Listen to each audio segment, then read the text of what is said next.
I'm Aaron from PhoneDog.com, and the 30-day challenge with the Samsung Galaxy S3 is over. And I bet you're wondering, is he going to keep the device? What did he love about it? What did he hate about it? Well, I'm going to tell you in kind of a recap, closeout video right now. There are a lot of things I love. There are a couple of things I didn't care for about the device and the different models that I worked with over the 30 days. But all in all, very impressed with this device. It's a great device from Samsung. Really impressed with the speed, the performance, and the way that it looks. So just to give you a recap, I carried the international version for about 2 weeks, and it has a 1.4 gigahertz quad-core Exynos processor. Now the downside is it doesn't have LTE like the US version. So you get a little bit of a processor difference when you go to the US version. It's a 1.5 gigahertz dual-core Snapdragon S4 CPU as opposed to a quad-core Exynos processor, but still relatively fast. I do see a little bit of a speed bump in the international version. That said, it's unsubsidized. You got to import it in. $700, $800, not worth it in comparison to the subsidized costs of the US version. Plus, you get 4G LTE. Now, the downside is battery life. All of the models have a 2,100 milliamp hour battery. And so obviously with 4G LTE or even T-Mobile's HSPA plus 42 megabits per second, it takes a little bit more of a toll on the battery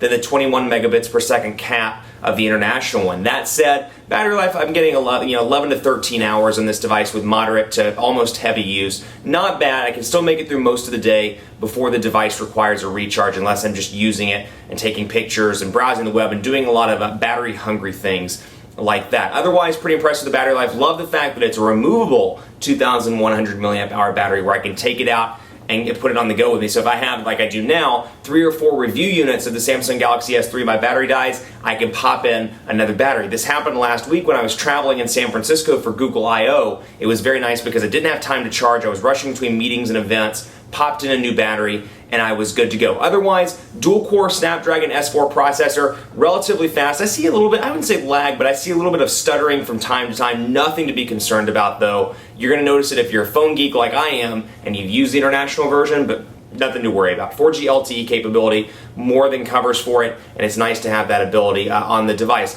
All in all, speed's pretty impressive. Love TouchWiz, the new version of TouchWiz. Some people are calling it Nature UI. I just call it the new TouchWiz. That's what Samsung's called it in several meetings that we've had. Android 4.0, now that Jelly Bean's out, I'm hoping that this will get Jelly Bean pretty soon. But it's got Android 4.0 with the new TouchWiz, and I'll be the first to tell you, I think that this is the first TouchWiz variant, or the first Android device as a whole that is 100% ready for the consumer. And a couple of things. Samsung's really nailed a couple of key tiers here. First of all, this thing is available on all different carriers. It's available on 4 different carriers and a couple of the regional ones as well. It's available on Sprint, T-Mobile, AT&T, Verizon, and US Cellular, and it's coming to some other smaller regional carriers very soon. So it's got that distribution that other devices like the HTC One X and the One S, while they may be great devices, don't have. You can only get the One S on T-Mobile. You can only get the One X on AT&T. You can only get the Evo 4G LTE on Sprint.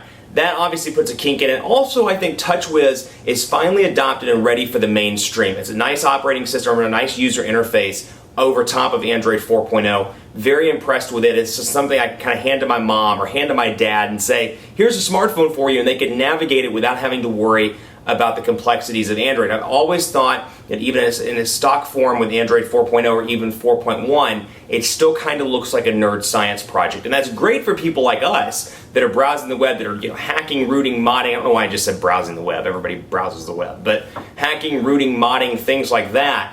It's great for you, great for me, but not so great for the mainstream consumer. I think that's where they've really done a great job here. Great design, great software, and then the distribution across all the different carriers, I think, makes this device a win. Now here's the kicker. 30 days in, I am actually going to keep using this device as my personal device for at least a couple of weeks until something else comes out. Because that's how it works in Phone Dog land. Something else comes out, it's like, man, let's give this a try.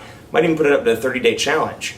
You never know. But I am going to keep carrying this device, not going back to the iPhone for now, not going back to the One X or any other Android device. Going to keep using this for at least a couple of weeks. I'm really, really impressed with this device. 30 days in, I can say that I don't miss any other device. I'm not longing to go back to anything else. I'm really just pleased and content with the Galaxy S3 because it hits a lot of key things that I've always had issues with on Android. It's very fluid. I see little to no lag on this device. The operating system and the user interface, fantastic. Easy to use, easy to navigate.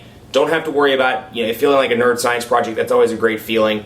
Battery life is good, and it fits well in the hand. All in all, it's a great device. Really impressed with it, and I look forward to using it for a couple more weeks, or hey, even a couple more months, who knows, but it is going to go on as my personal device past the 30 days. Keep it locked on PhoneDog.com for continuing coverage of the Galaxy S3, other devices. These 30-day challenges, love doing them, so be on the lookout for more in the coming weeks and months. But for now, Galaxy S3 is staying in my pocket. Be sure to follow me on Twitter, PhoneDog_Aaron. Like us on Facebook, Facebook.com/PhoneDog. Hit us up and let me know what you think of this device. If you're Team 1X, your Team Evo 4G LTE, Team Droid Incredible 4G LTE, Team Galaxy S3, Team Galaxy Note, I want to hear from you. PhoneDog_Aaron. Let me know which device you like, and be sure to vote for it in PhoneDog's official smartphone rankings at PhoneDog.com/rankings. I'm off to play with the Galaxy S3 a little bit more. That's not true at all. I'm going to actually get off here and respond to some emails. But you know what? It sounded better to say that, so I'm just going to stick with it. Thanks so much for watching. As always, we'll see you next time.